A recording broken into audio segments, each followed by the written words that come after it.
Marami talaga nagtitiwala sa Toyota brand lalo na kung ang hinahanap mo ay ang pampamilyang sasakyan. Kagaya na lamang ng tatalakayin natin ang 10 modelo ng brand na may 7 to 8 seating ang capacity. May katipiran sa fuel at napaka-reliable at talagang maaasahan ang mga modelong ito na magmula noon ay talagang tinatangkilik na rin.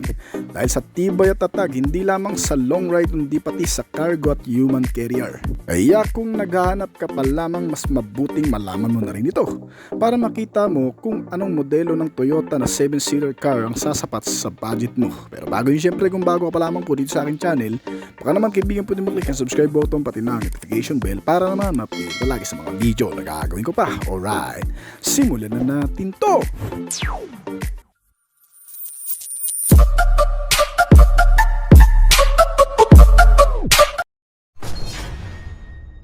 Toyota Land Cruiser.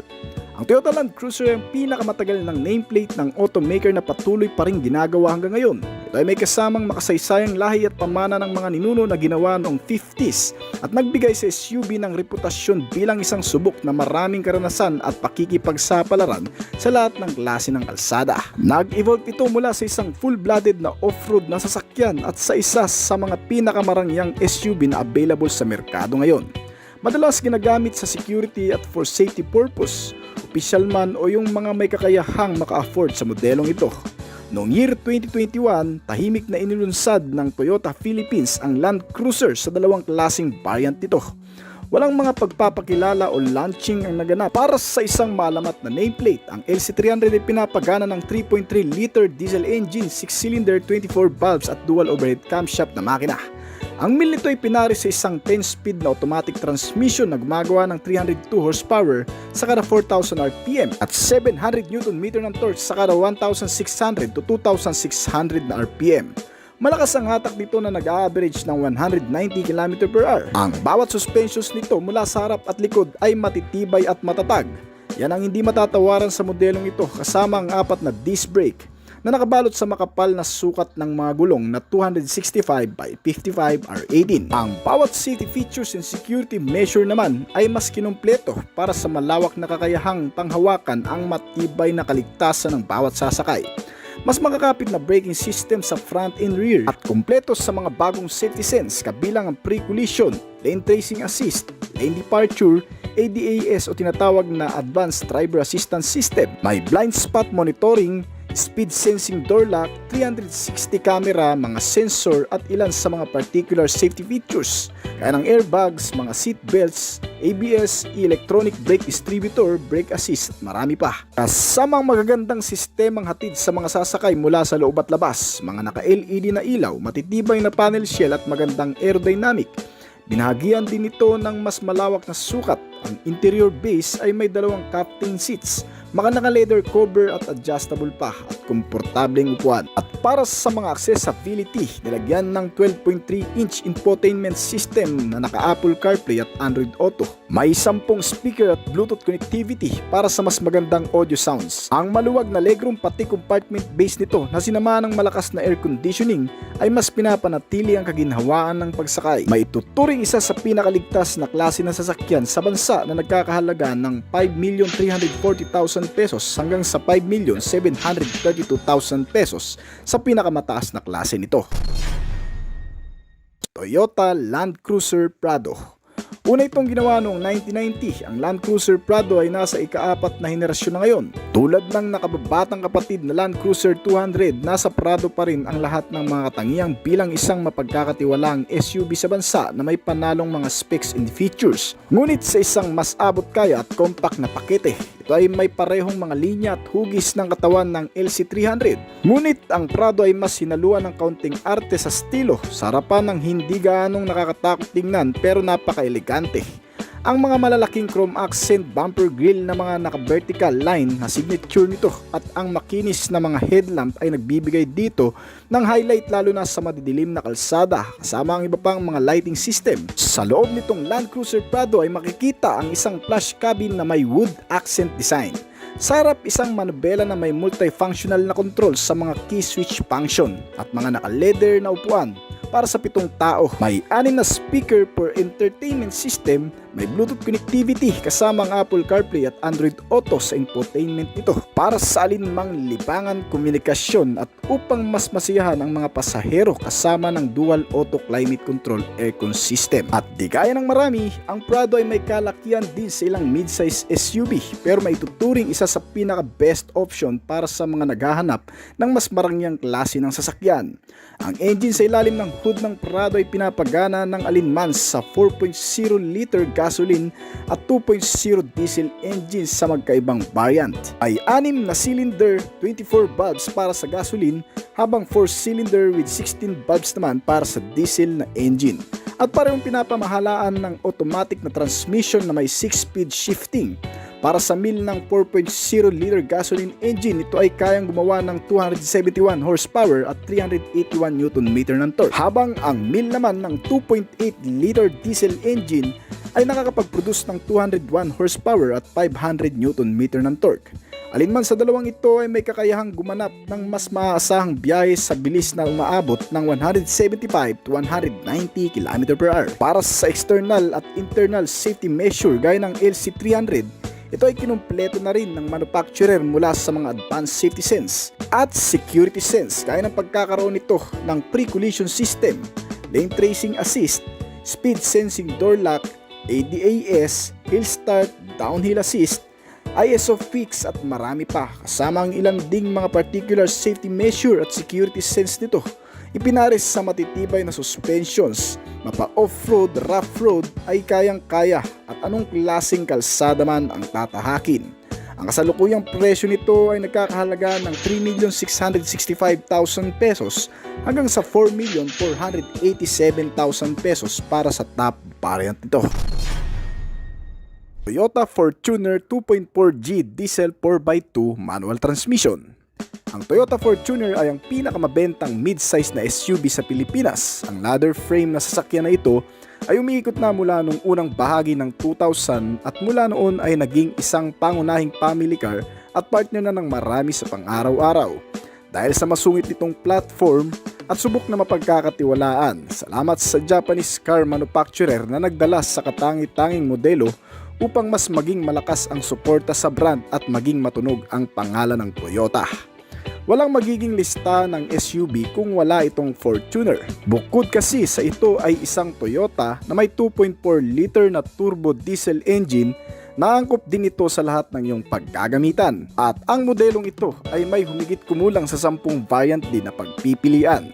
Isa sa pinakamababang variant nito ay itong Toyota Fortuner 2.4G na manual transmission na may retail price na 1,736,000 pesos. Pero hindi ka na rin talo sa mga nilalaman nito. Ang Fortuner G kasi ay nakakuha din ng natatanging lakas mula sa kapasidad na 2.4 liter diesel engine inline 4-cylinder 16-valve at dual overhead camshaft engine na kayang gumawa ng maximum output na 148 horsepower sa kada 3,400 RPM at maximum torque na 400 Nm sa kada 1,600 to 2,000 RPM na mas ginawang mahusay sa pagiging manual na transmission nito at may 6-speed na variable gearbox kaya ang average top speed ay umaabot ng hanggang sa 190 km/h. Alinman sa mga sumusunod na katangian pa nito ay ang pagiging moderno mula sa loob at labas. Kasama ang karaniwang tampok na mga features na meron ito ay ang touchscreen infotainment system, malawak na rear compartment storage, mga comfortable seats with automatic climate control system, at ang mga console packet kasama ang parking sensor, 2 airbag at iba pang mga pangkaligtasan at pangseguridad kagaya ng child safety locks, vehicle stability control system, hill start assist, traction control at marami pang iba. May dalawang klaseng driving mode na rin itong pagpipilian, ang Eco at Power mode. Ang fuel tank capacity nito ay 80 liters at kumukonsumo ng 12.5 km per liter. Bagamat ito ay isang mahusay na baseline sa pagsasagawa ng performance sa actual, hindi pa rin maiwasang ikumpara itong modelo sa ibang mga brand. Ang kasalukuyang presyo nito ay 1,736,000 pesos. Toyota Innova. Ang Toyota Innova ay isang compact MPV at isa sa mga pinakamahusay at mabentang sasakyan ng Toyota Motor Philippines. May 7 seats ang capacity nito at 8 naman sa ilang variant.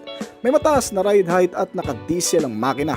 Naging perennial choice ang Innova sa MPV segment dahil sa mga katangian nito na ibinabase sa pang-araw-araw na pamumuhay ng mga Pilipino. Kung pampamilyang sasakyan na gagamitin sa pamamasyal o panghanap buhay ay swak talaga ang modelong ito, kahit saan mo man gamitin. Dahil dito ang Innova ay palaging nasa listahan ng pinakamabentang sasakyan sa bansa taon-taon.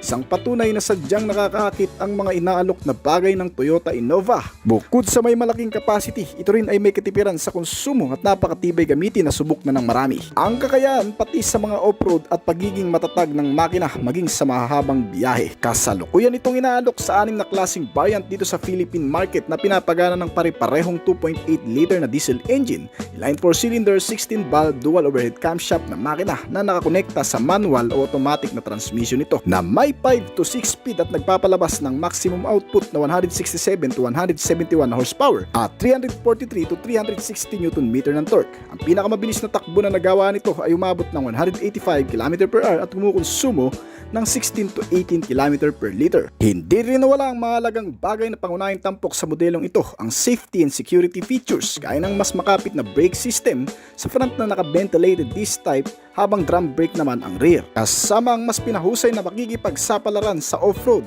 ang pinagsama-sabang matitibay na suspensions nito na double wishbone at multi-link suspensions.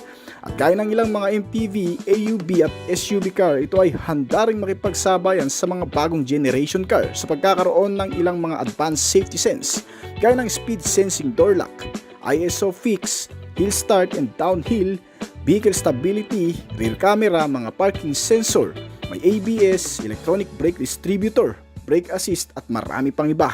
Kasama na dyan ang mga pangsiguridad na katangian nito, ang central locking, power door lock, immobilizer system at anti-theft device. At sa loob, ang komportableng pagsakay ay mararanasan mo rin gamit ang mga adjustable seats na may kasamang malamig at auto climate control na aircon system, mga console pocket, battery and cup holder. At sa front portion naman ay binahagian din ito ng 7-inch infotainment system na detached screen at naka-Apple CarPlay at Android Auto na rin. May magagandang audio sound system at 6 na speaker, connectivity at voice control. Ang ilan pa sa makikita mo dito ay kasama ang napakagandang signature design ng modelo, magandang aerodynamics, mga naka-LED ang headlamp na siguradong mag-e-enjoy ang 7 to 8 pasahero nito. Ang kasalukuyang presyo ng Innova ngayon ay nasa 1,236,000 sa pinakamababang variant hanggang sa 1,789,000 pesos sa top variant nito. Toyota Zenix. Ang Toyota Zenix ay ang ika-third generation na ng legendary 7-seater na Innova multipurpose vehicle sa Pilipinas na ngayon ay binuo ng isang bagong platform at pinapagana ng isang bagong gasoline engine. Tinayo sa front-wheel drive base na tinatawag na TNGA na shift platform. Ang sasakyang ito ay ginawa gamit ang unibody na disenyo na lumalayo sa lumang IMB platform ng second generation na Innova.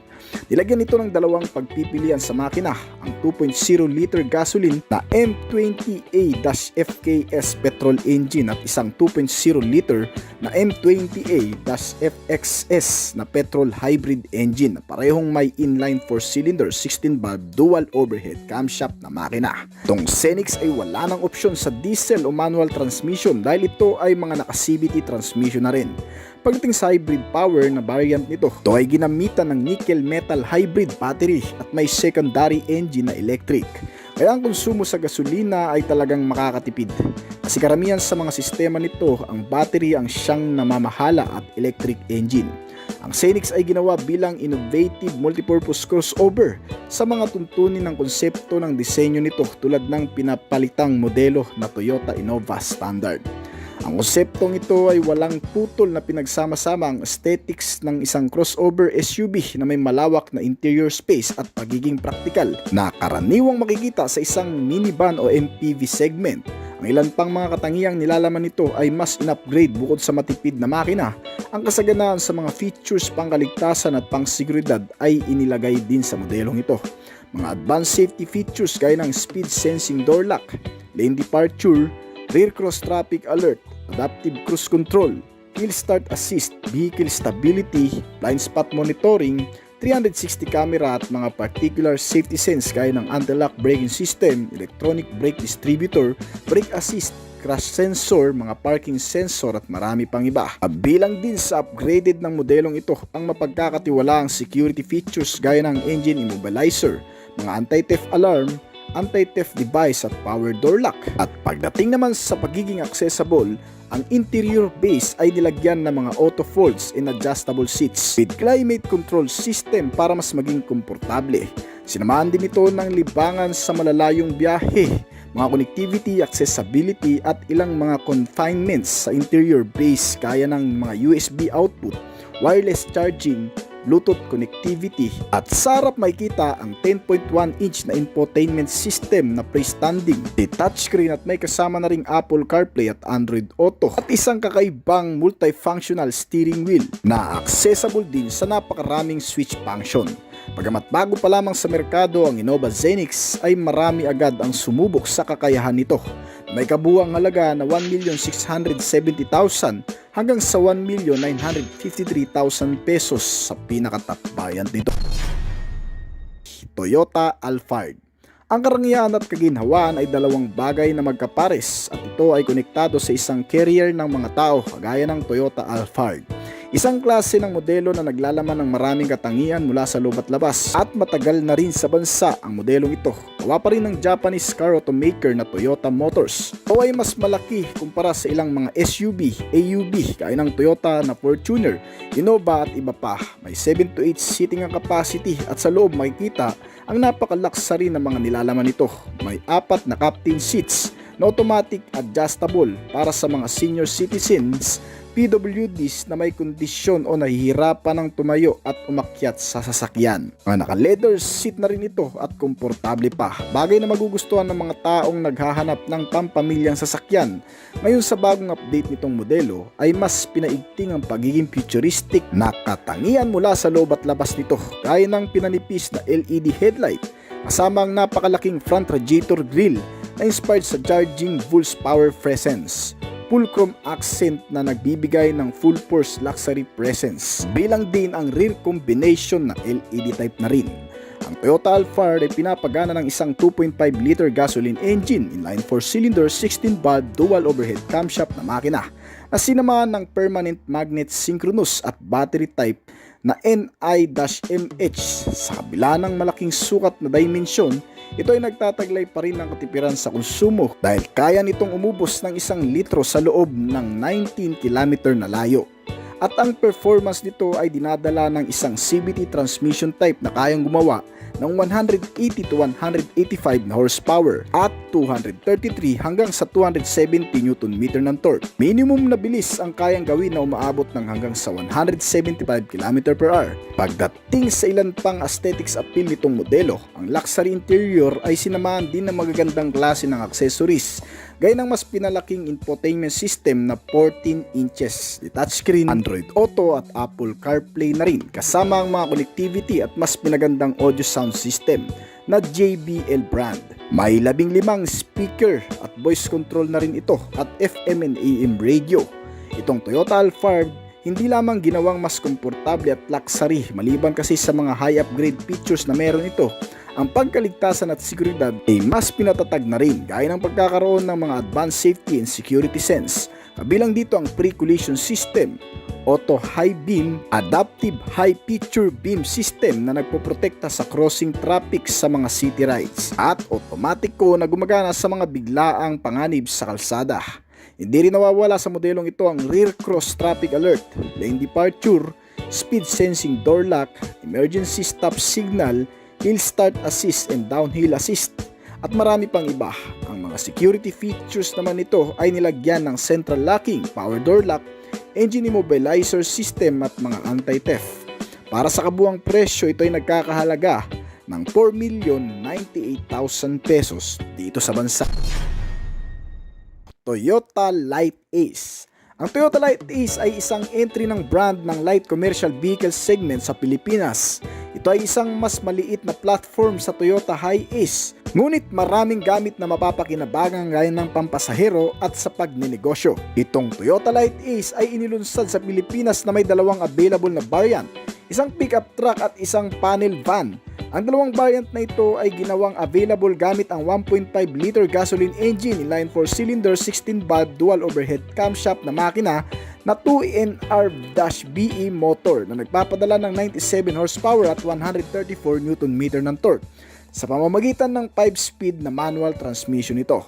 Bagamat ganito ang klase nito ay hindi pa rin tinipid ang mga safety at security features gaya ng pagkakaroon nito ng anti-lock braking system na sinamahan ng brake assist, crash sensor, vehicle stability at marami pang iba. Para sa libangan, meron din itong CD player, mga speaker, FM and AM radio at Bluetooth connectivity. Ang kasalukuyang presyo nito ay umaabot ng 695,000 pesos lamang. Ang Toyota Rush. Ang Toyota Rush ay isang maliit na multipurpose car na ibinibenta upang direktang makipagkumpetensya laban sa maliliit na segment ng SUV sa Pilipinas. Inilunsad ito noong May 2019 at available lang sa isang 7-seater configuration at kilala bilang Daihatsu Tourist nameplate sa iba pang Asian market. Bilang isa sa pinakabagong karagdagan ng Toyota Motor Philippines, ang Rush ay nakakuha ng ilang spotlight sa Philippine automotive scene dahil sa 7-seat capacity nito na may 220mm ground clearance. Ito ay tulad din ng isang SUV ngunit mas abot kaya at mas compact. Kaagad naman ding nakaakit at umagaw sa atensyon ng maraming Pilipinong mamimili ng kotse at sa mga may budget conscious na gusto ng isang bagay na mas upmarket kaysa sa isang Avanza ngunit mas mura kaysa sa isang Fortuner. Ang Toyota Rush ay pinapagana ng isang 1.5 liter gasoline engine inline 4-cylinder at 16-valve dual overhead camshaft na ipinares sa 4-speed automatic o 5-speed manual transmission ito at kaya mag-produce ng maximum output na 102 horsepower sa kada 4,200 RPM at 134 Nm of torque naman sa kada 6,000 RPM. Kaya ang kabuang bilis ay umaabot din sa 175 km/h. Pagdating naman sa fuel supply system, ito ay ginamitan ng EFI o Electronic Fuel Injected Type. May kasamang malalaking tangke na may 45 liters ang capacity at matipid na rin dahil kumukonsumo lamang ng 18 km/liter. Ang modelong ito ay nilagyan din ng maraming uri ng teknolohikal pangkaligtasan na mga features, ginagawang perpekto para sa mga nangangailangan isang multipurpose na sasakyan na pampamilya. Itong Toyota Rush, pagdating sa pagiging convenient, comfortable, reliable at safe, yan na marahil ang try and tested na ng marami. Dahil sa ilang pagkakatulad din sa estilo, laki at kapasidad ng pag-upo nito, ang Rush ay karaniwang inihahambing din sa Mitsubishi Expander at Honda BRB. Bagamat pinapanatili nito ang titulong mas murang opsyon sa tatlo, nagkakahalaga lamang ng kabuuang presyo ng 1,052,000 hanggang sa 1,196,000 pesos dito sa bansa. Toyota Veloz. Inilabas lamang ang modelong ito noong nakaraang taon pa, ang kauna-unahang MPV car na may advantage sa features at pagka-premium ang datingan mula sa external hanggang sa interior specs nito. Ang Toyota Veloz na nagmula sa pinakasikat at kilalang brand dito sa bansa. Toyota Veloz ay naglalaman ng mga panibagong features kagaya na lamang ng pagkakaroon nito ng napakagandang instrument panel na 7 inches at naka-TFT na rin. Meron na rin itong ambient lighting para kahit nakapatay ang dome light ay maliwanag pa rin ang buong interior ng sasakyan. Maganda rin ang itsura ng LED line guides sa may back door nito kasama ng slim long LED type na din na headlamp nito. Isa pa sa magugustuhan mo dito ay naka-CVT o continuously variable transmission na rin ang modelong ito. Isang magandang bagay kasi kahit papaano sa pamamagitan nitong CVT ay mas mapapalakas ang kabig at arangkada nito kahit pa sa mga paahon na kalsada. Isa pa, mas makatitipid ka din sa gasolina dahil dito. Meron na rin itong freestanding 9 inches infotainment system, audio display na may Apple CarPlay at Android Auto. Itong sasakyan ay wala na ring manual parking brake dahil ito ay pinalitan na rin ng electric parking brake system. Mas madali na lang ang switch function at talagang full stop ang buong brake. Meron na rin itong kasamang wireless charging system na kung saan ay ilalapag mo na lamang ang cellphone gadget mo at otomatiko na itong magcha-charge. Di rin papahuli ang modelong ito. Pinapagana ng 1.5 liter gasoline engine inline 4-cylinder, 16 valve, naka-dual overhead camshaft at naka-Euro 4 compliance. Pagdating naman sa performance, ito ay kayang mag-produce ng maximum output level na 105 horsepower sa kada 6,000 RPM at 138 Nm of torque naman sa kada 4,200 revolution per minute. Kaya ang average top speed na nagagawa o kabuuang bilis nito ay umaabot sa 180 km/h. Pagdating naman sa safety and security features, may crash sensor, may vehicle stability control system, meron na itong mga airbags sa driver side, passenger, curtain airbags sa kada side portion at knee airbag para naman sa tuhod. Meron na rin itong mga advanced safety features na tinatawag, kagaya na lamang ng rear cross traffic alert. Meron na rin itong hill start assist control system, blind spot monitoring system, lane departure warning, at isa pang bagong safety features nito, ang tinatawag na ADAS o Advanced Driver Assistance System. Ang papel ng ADAS ay upang maiwasan ang pagkamatay at pinsala sa pamamagitan ng pagbabawas ng bilang ng mga aksidente sa kalsada. Pagdating naman sa mga security system, itong modelo ay sagana rin. Meron na itong central locking, anti-theft device, engine immobilizer, anti-theft alarm, power door lock at marami pang iba. Dito sa bansa ay may dalawang klaseng inilabas na variant sa modelong ito. Mula sa standard variant at nagkakahalaga ang kabuuang presyo nito ng 1,210,000 pesos. At ang top variant naman ito na nagkakahalaga naman ng 1,250,000 pesos. Toyota Avanza, isang affordable multipurpose vehicle na nagmula sa Japanese brand manufacturer na Toyota Motors. Ang modelong ito ay nagbibigay ng pag-asa sa mga taong gustong magkasasakyan sa murang halaga lang. Hindi matatawarang mga katangian mula sa loob at labas ang kayang ipamalas nito sa mga makakagamit. Ang Toyota Avanza 2023 model ay magagamit ng buong pamilya, hindi lang pang service, panggala o kaya naman ay pang business, pwede rin. Ang bagong facelift nito na inlabas noong 2020, mas naging modern ang image dahil sa frontal face design ng brand na inilagay dito ang mga daytime running light at naka-LED type na klase ng headlamp. Nagbibigay din ng kaligtasan sa madidilim na kalsada at kumukumpleto sa buong disenyo.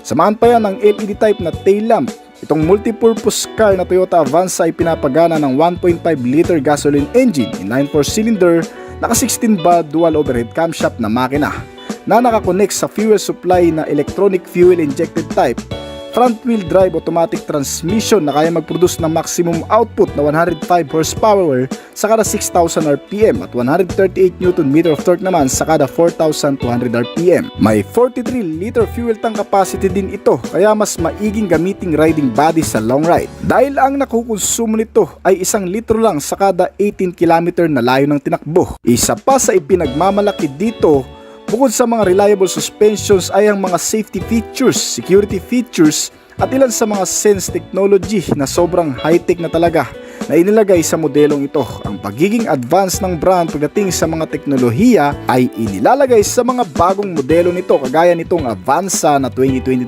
model. Isa sa mga pangunahing safety measure nito ay ang pagkakaroon ng ADAS o Drive Assistance System, blind spot monitoring at rear cross traffic alert. May malaking infotainment system na 8 inches at detached screen pa. Naka-Apple CarPlay at Android Auto na rin. Kasama ang multifunctional steering wheel na may instrument panel na analog type, ay hindi naman mahihirapan balansehin ang mga information at notification na lumalabas dito. Para sa kabuuang presyo nito ay nagkakahalaga ng 833,000 pesos hanggang sa 1,059,000 pesos dito sa bansa.